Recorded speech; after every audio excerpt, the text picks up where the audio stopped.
I'll start with the elements that has made me a writer. So as a child growing up, I used to love listening to stories. And this is what gave me the inspiration to start telling my own stories. But I remember how I used to do it. I'll listen to a story, or maybe even if I had a chance to read the story, I would read it. And after reading the story or listening to the story, I would start thinking about that story and recreating this. I didn't know how to create my own characters, new characters. So I would start, recreating that story using the characters I'd read about, and then, you know, giving them, different stories, taking different paths from the path that they took in the original story. So I started recreating stories from what I had read.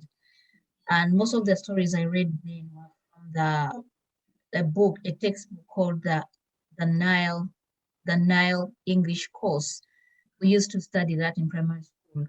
And I remember there were animal characters, Mr. Hare, Mr. Lion, Elephant, and all those.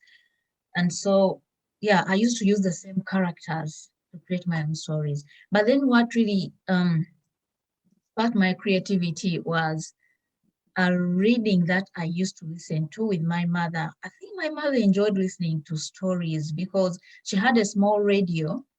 It was called a Sony radio.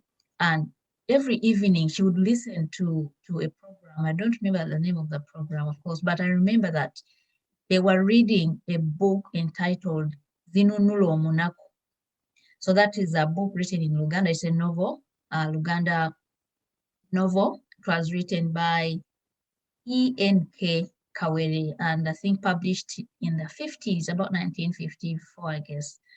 So that story, that book, even up to today, it is I think it's the most read book written in Luganda.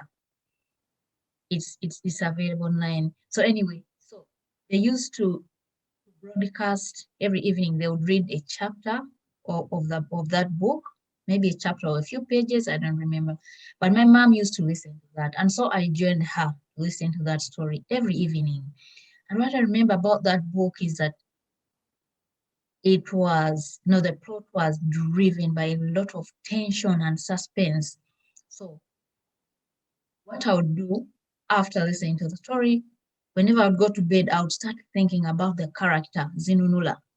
And I would start, whenever I would go ahead of the story and start, taking him places or making him meet people, other animals in the forest. So I used to create from that novel after listening to that readings. So that is how I started being creative, and I started thinking about my own stories, started thinking about characters. But when I entered secondary school and I started reading novels in literature, that is when I started writing.